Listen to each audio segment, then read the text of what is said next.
มา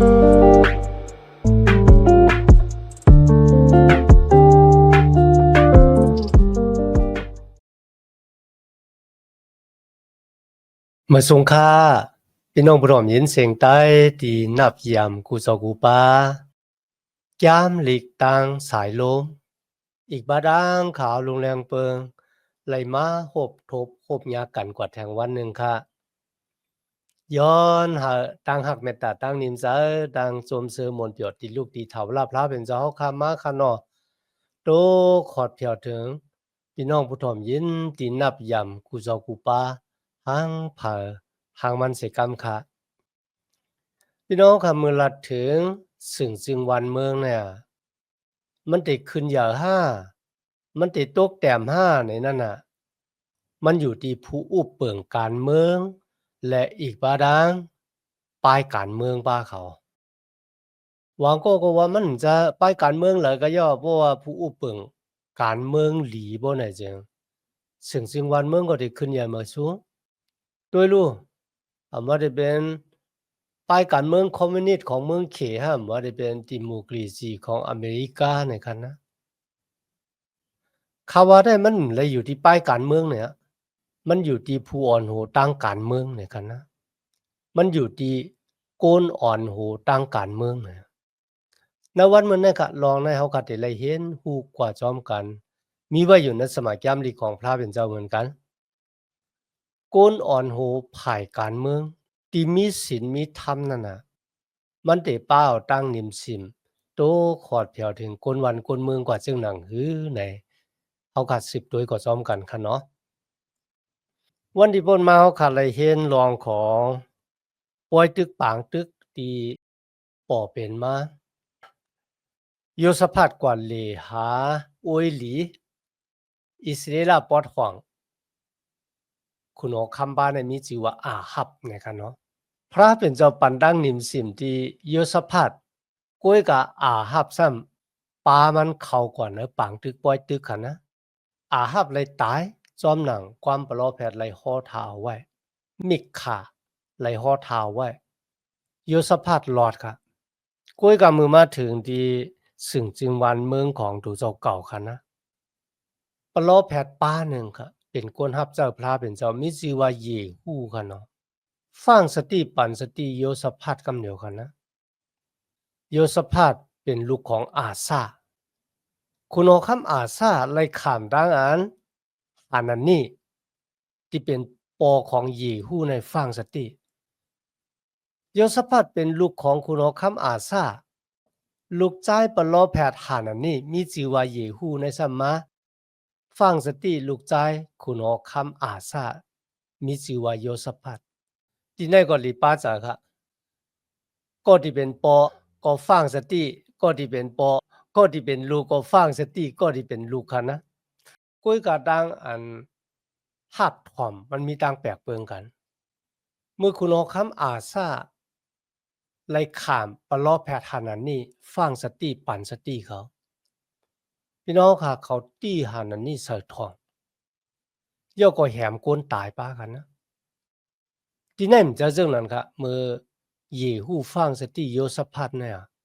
โยสภัทละเฮ็ดเหมือนเจ้าหนังปอมันค่ะนะมันมีหัวจะค่าแต้มลงมันนำไหลตี้เยฮู้ตกทองย่อก็ไหลแหมกวนตายป้าค่ะในก็มันป้องว่าหมากไม้มันนำไหลโฮงจำตนมันค่ะนะก็บ่ว่าโยสภัทเนี่ยตั้งใจไว้ว่าเขาได้เฮ็ดซ้อมหนังอันลูกของพระเป็นเจ้าเขาได้เฮ็ดซ้อมหนังอันลูกของโกนว่าก้นนั่นน่ะได้เป็นผู้ใหญ่ก้นหลวงมอกกะหือก็ยาเพราะมันคัดกันดังปิงยับตราพระเป็นเจ้าเขาได้เฮ็ดในกันเนาะอยู่นะซองอยากจะวางคิวคาน19ข้อที่1ดอกบ่ถึงคาน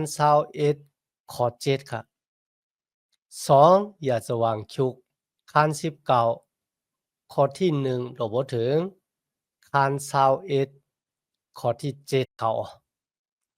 กำแนวก็สืบด้วยแต่จาที่ข้อที่4ต่อบทถึงข้อที่11ในคณะยศพัฒขึ้นไหวบอกมาขึ้นขอยู่มามันในคุกจะไรกรุงกีจูพระเป็นเจ้ากันนะที่มันหลอดตายออกปล่อยตึกมาปอกในกันเนาะ มันมีหัวใจแค่แต้มค่ะแค่จะแต้มลงถ่อมยีนเอาความฝังสติปันสติปะลอแพทย์เยหูยอก็มันเลยออกห่างออกหอมันกว่าค่ะนะในเมืองยูดาห์บ่เจบ่จอดในค่ะนะกูตีกูแลน่ะ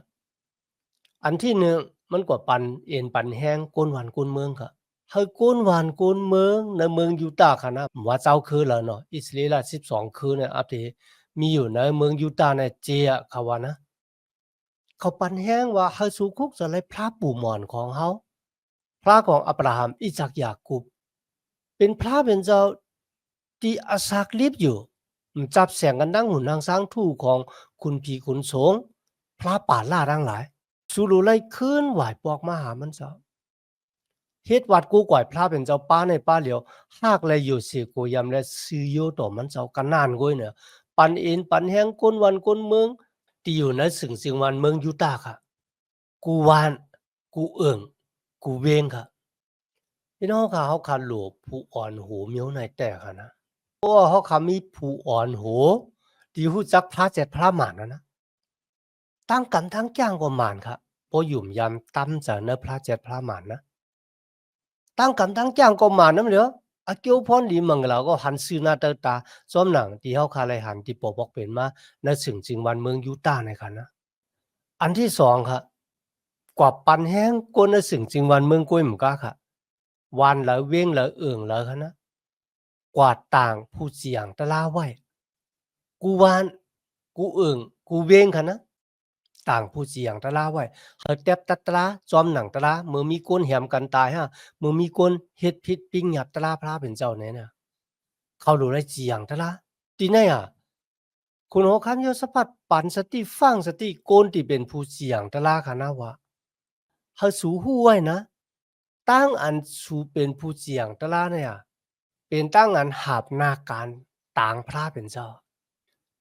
สูเป็นก็ที่หาบนาการต่างพระเป็นเจ้า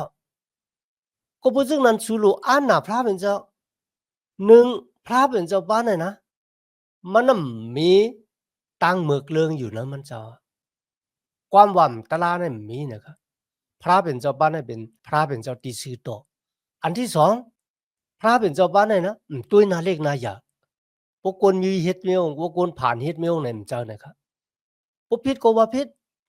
พวกหมานก็ว่าหมานเนี่ยก็เพราะฉะนั้นสรุปเป็นคนเดียวเนี่ยจีอย่างจ้อนหนังตราเหมือนเจ้าที่พระเป็นเจ้าเป็นเจ้าพระที่ซื่อต่อแล้วก็ด้วยนาเล็กนาอย่างอันที่สามอยากกินสู้กินลาบกินสู้กินลาบมันบอกว่าคนที่เฮ็ดผิดนั่นค่ะเอาเงินมาหมอนค่ะนะเฮาผู้เจียงตะลาเนี่ยเจียงตะลาว่าเขาเนี่ยเป็นโกนหมานแม่นซื่อซะ ปบผู้เจียงตะลาเฮ็ดจั่งใดเป็นผู้เจียงตะลาตาบอดเฮ็ดให้คนผิดเป็นคนหมานเฮ็ดให้คนหมานเป็นคนผิดค่ะนะบ่เฮ็ดจั่งใดพระเป็นเจ้าตักปันตามสู่เนี่ยพี่น้องค่ะคุณโฮค้ำกว่าปันแห้งโกนเมืองเฮาขึ้นไหวน้ำมหาพระเป็นเจ้าเฮ็ดวัดกูก่อยพระเป็นเจ้าต่างผู้เจียงตะลายอก็มีอันเม่งที่เขาว่าสู่เป็นก็ที่หาบท่ามนาการพระเป็นเจ้าต่างกันเจียงตะลากันนะ ก็เพราะฉะนั้นหลุดจีอย่างตลาดซ้อมหนังตลาดอย่าด้วยนาเล็กนาใหญ่แล้วก็อย่าไปกินสู้กินลาบแทงลองหนึ่งค่ะนะจมุนอยากคุณเอาคำไรเข้ามาดีนาเวียงเยรูซาเล็มที่นั่นครับมาต่างก้นเดวีว่ามาได้เป็นปลอเฮกจนในค่ะนะเขาเป็นผู้เสียงตลาดครับหรือสินั้นก็มาปั่นแห้งเขาค่ะนะอย่าไปคัดกันก็เบื่อจุ่มหนึ่งเลยจุ่มหนึ่งเลยมันนำไปพร้อมเสียงเป้งปากกันดีกันนะ สูโลพร้อมเสียงเป้งปากสูโลเป็นน้ำหนึ่งใจเร็วกันเนอะอย่าไปพิดกันนะครับนะอาสร้างอาจารย์ที่พระเป็นเจ้าปันสูไว้สูโลไลอามาขามอาซาของสูหาบท่ามนาการมันเจ้ากว่าเนี่ยปันแห้งโกนหับเจ้าพระเป็นเจ้าทั้งต่างผู้เจียงตะลาค่ะอามาได้เป็นภายการเมืองอามาได้เป็นภายศาสนาลองศีลลองธรรมไหนเขาหรือเลยเป็นผู้ที่เจียงตะลาจอมหนังตะลาเขา ต่างกีสู่พระเป็นเจ้าเพราะวันนั้นสึงจึงวันเมืองเฮาคันนะ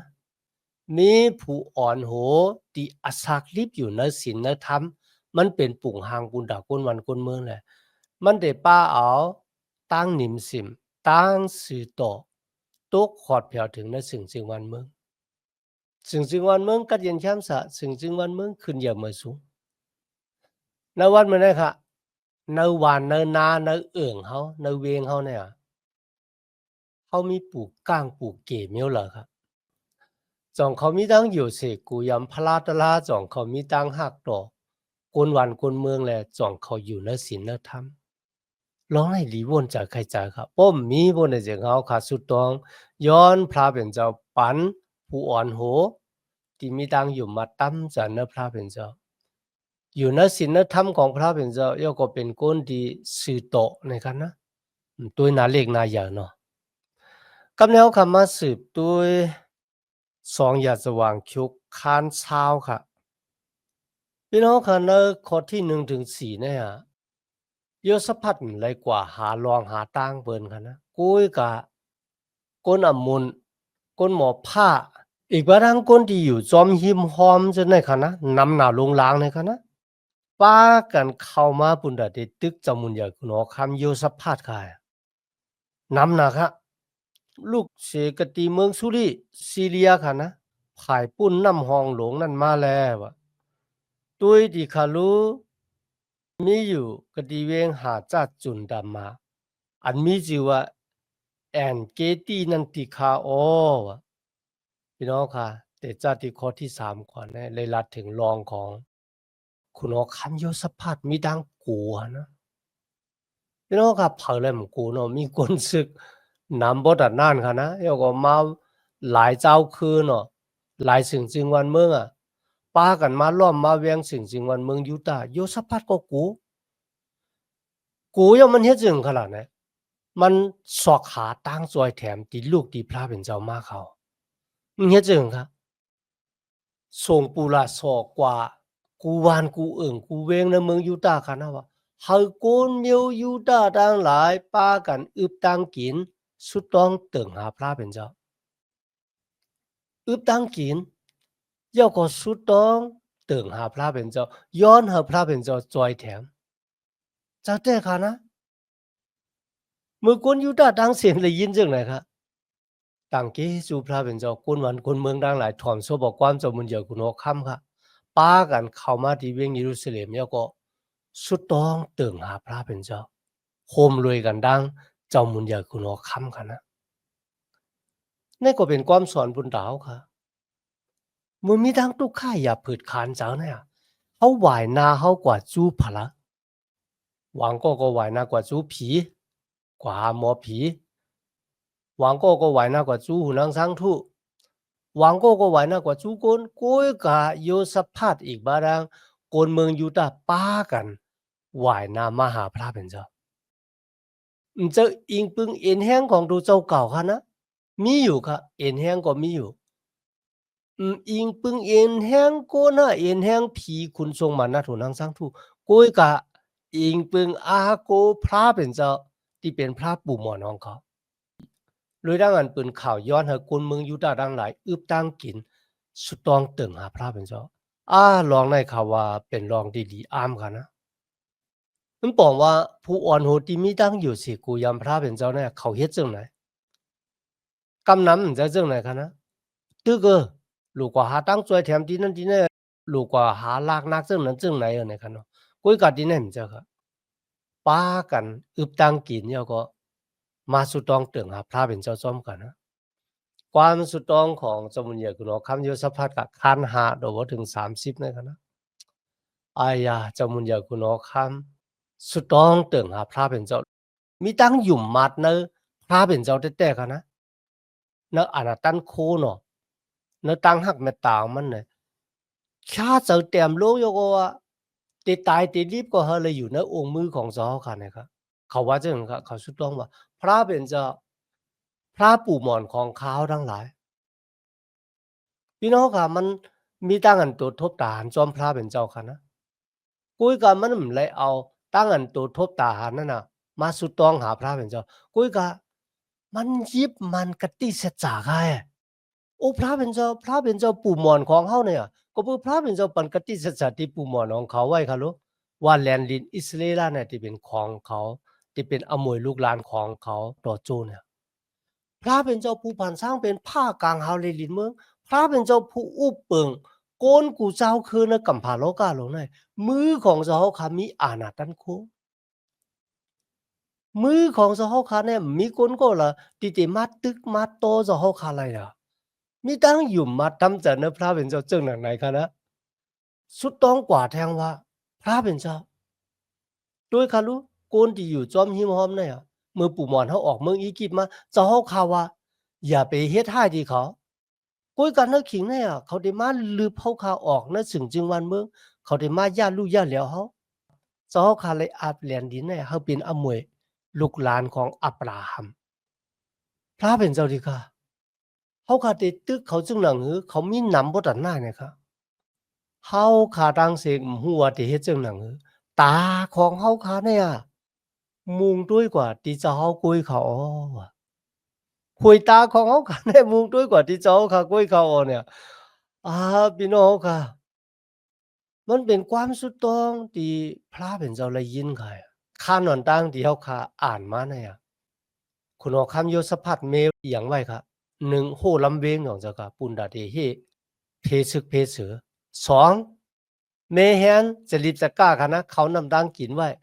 3เมแฮนตับศึกมันมีเขาลูกศึกมันมีเป็นล้านเหมือนกันนะกุ้ยกาที่ไหนค่ะมันเลิกอิงปึงอาโกพระเป็นเจ้าจะอิงปึงอาโกเอ็นแห่งศึกค่ะนะพี่น้องค่ะมึกเขาสุดต้องเย้าตูเย้ากว่านะฮะอามาได้เป็นคนเมียวอีซิล่ะหวังก็อุ้มลูกอ่อนแหลงอยู่ในมือเนี่ย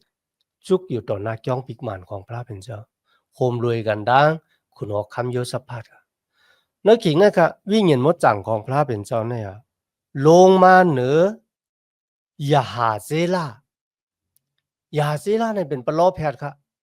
พี่น้องครับมาอ่านครับเป็นลูกก็ในเป็นล้านก็ในให้ไหนติดแต้มไว้ครับนะเจอคือในก่อนลำลองเหมือนกัน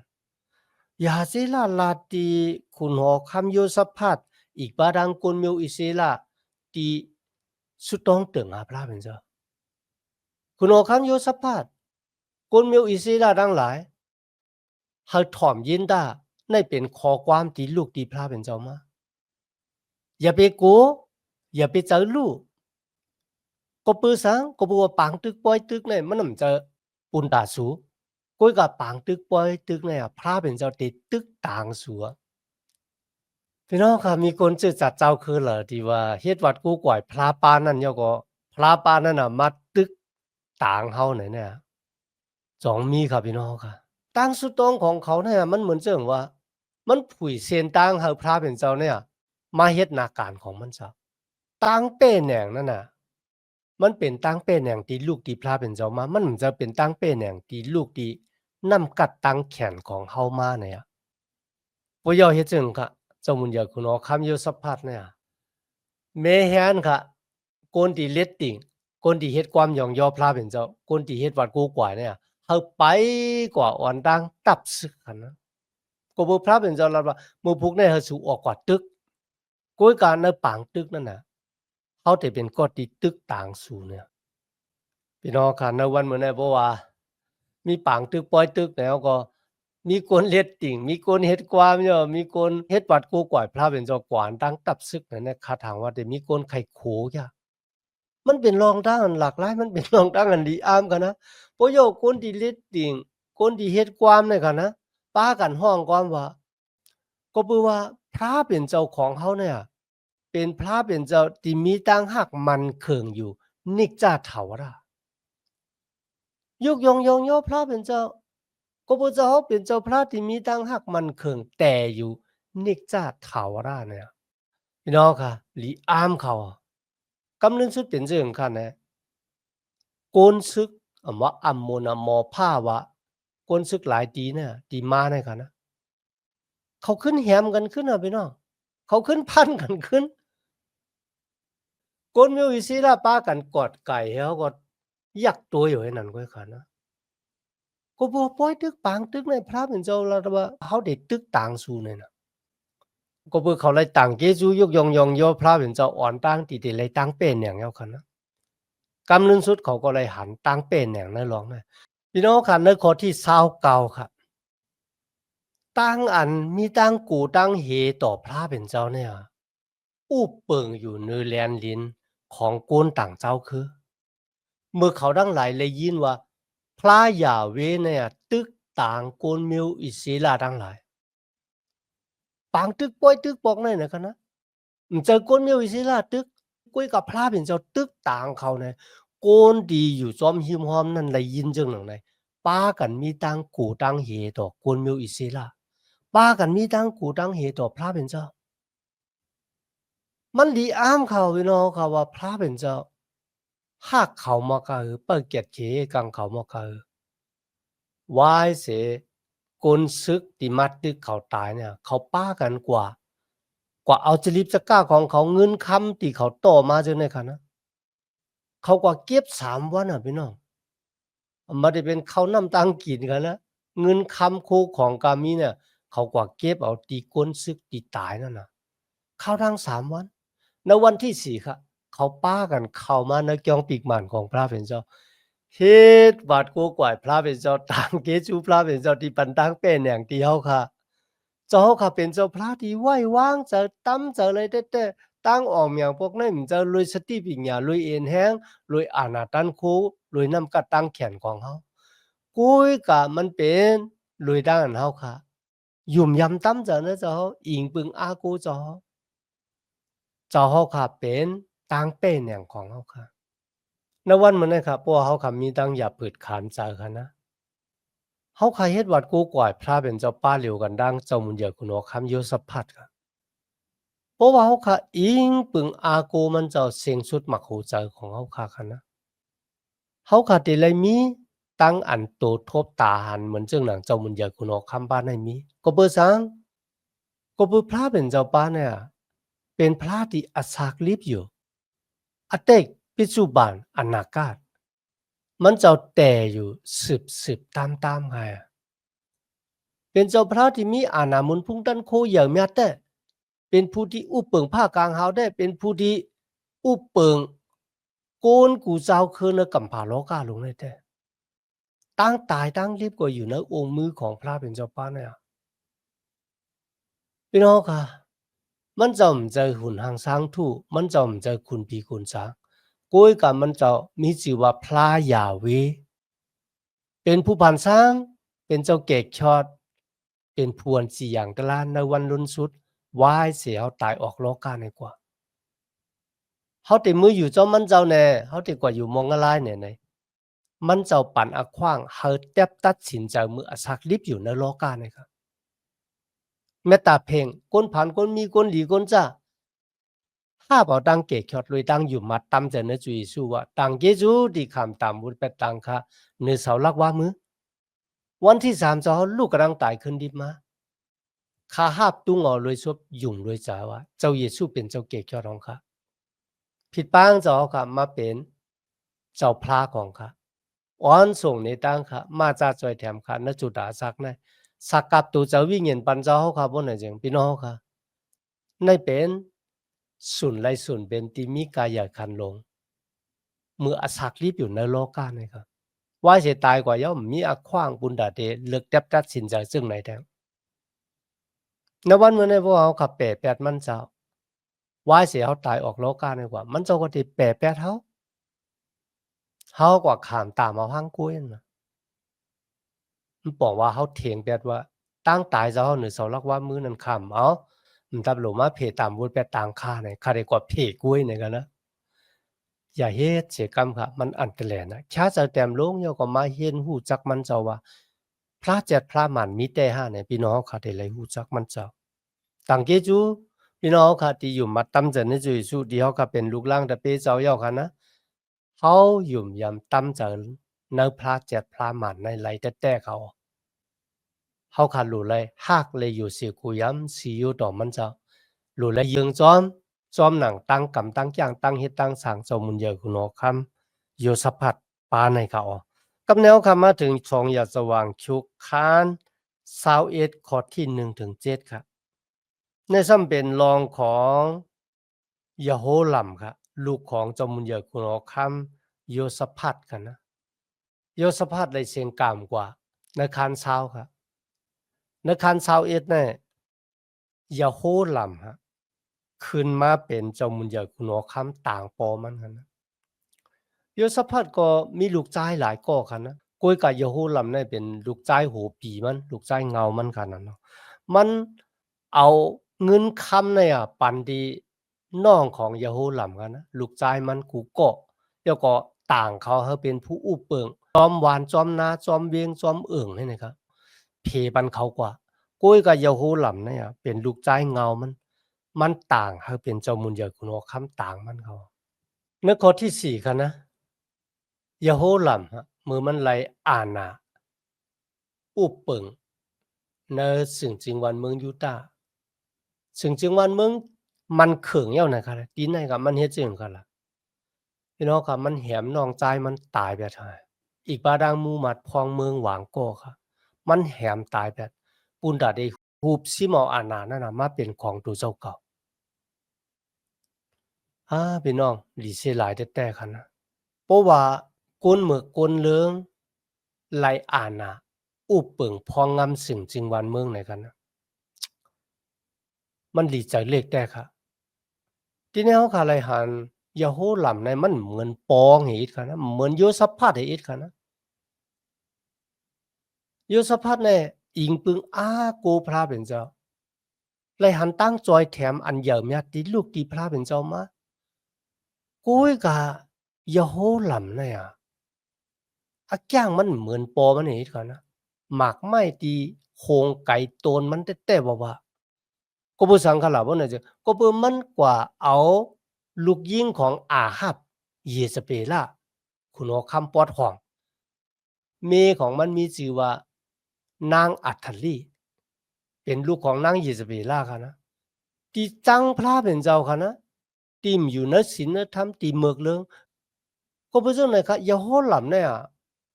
มันเยิงซ้อมจ้างของคุณหอคำอาฮับที่เป็นปอเมมันค่ะมีดังอยู่สิกูยำพระเป็นเจ้ามีดังหักต่อพระเป็นเจ้ามันคาให้สูงจึงวันเมืองมันเขิงมันซ้ำกูว่าน้องใจมันห้ามว่าหมู่มัดพอเมืองหวางก็ติมาหิมปะหลางตีนางมันน่ะมันแหมเปิ้นตายไปได้เพราะว่ามันเยืองซ้อมโปมันโยสะพัดบ่ไหนจังพี่น้องค่ะโยสะพัดหักพระเป็นเจ้าหักคนวันคนเมืองปาคนวันคนเมืองเข้ามาจูพระเป็นเจ้า เอาจะเสริญลองศีลลองธรรมเนี่ยซึ่งจึงวันเมืองโยสภัดก็มันเขิงโยสภัดก็มีหมุนเสลก็บ่สังลูกชายมันโยโหหลำในซะมะมีอาแก้งจริกตาที่แปลกเปิงกันดังมันหันมันเหมือนปอมันแต่คันนะโยสภัดอิงเบิงพระเป็นเจ้ามักมีลีเป็นขึ้นอย่ามาสูงซึ่งจึงวันเมืองมันเขิงโกยกะโยโหหลำเป็นโกนเมื่อโกนเรื่อง ก็บ่จังนั้นนะวันเหมือนนะครับเพราะว่าอ่านหนาเนี่ยมันกวาดตกอยู่ในมือกลมือกลเรื่องเนี่ยครับนะมันหลีกูยากอะนะมีศีลมีธรรมครับมันยากต่างศึกส่ำจำจาที่มีต่อกลเมืองหรือสินั้นเหมือนกันครับมันป่วนเปลี่ยนปิงยับตลาดพระเป็นเจ้าเขาโกยกาตินในครับเฮาขาดไหลหันพระเป็นเจ้าเนี่ยปันกติสัจจาไว้ว่าจื้อคือของเจ้ามุนใหญ่คุณออกคำดาวิดเนี่ยตื่นเตรียมหาย ตื่นเต้นเลยนางอยู่ในปลางต่อสู้เนี่ยที่แต่มันครับเพราะว่าพระเป็นเจ้าแหมแปดเนี่ยก็แหมแปดอะไรก็เดียวกันนะกุยก็ทอกเลยกติเสจาที่มันเลยปันไว้ที่จมุนยาคุณออกคำดาวิดตั้งเกจูพระเป็นเจ้าเขาค่ะเป็นพระเจ็ดพระมันเป็นพระที่เปิดทิ้งกติเสจาค่ะนะโกนตกซุ่มกว่าเสตาก็พระเป็นเจ้ายังซื้อต่ออยู่ในวันมื้อนั้นค่ะเขาค่ะมีตั้งอันต่างเกจูพระเป็นเจ้าที่เลยฮู้จัก พระเจ็ดพระมารพระที่มีดังหักเมตตาพระที่เปิดทิ้งกติสัจจะต่อโจนั่นเนี่ยต่างเกจูจอกติสัจจะที่ปันไว้ที่จมุนยาคุณอคำดาวิดนั่นก็ปุนดาเจ้าเกคยอดเต็มมาเกิดนะจื้อคือจมุนยาคุณอคำดาวิดจื้อคือในเต็มมีวันหายตัวบ่ถึงเจ้าเยซูมาเกิดตายฝังไว้ลูกกำลังตายขึ้นที่มาสานขึ้นมือกว่าเมืองกลางเอาพระเป็นเจ้าเปิดทิ้งกติสัจจะแต่เขามีดังนั้นต่างเกจูพระเป็นเจ้ายันนะนวันเหมือนในที่มาเห็นแก้มดีกว่าซ้อมกันตัวบอสุด ตัวบ่ถึงอะขิงเฮาค่ะสุดเส้นกว่าย้อนหาตั้งหักเมตตาตั้งนิมสาตั้งสมซื้อมนเปียวติลูกติเฒ่าลาพระเป็นเจ้าเฮาค่ะมาแต่อยู่ในหูเจ้าเฮาค่ะกว่าหังผาหังมันสิกรรมค่ะมาสุงค่า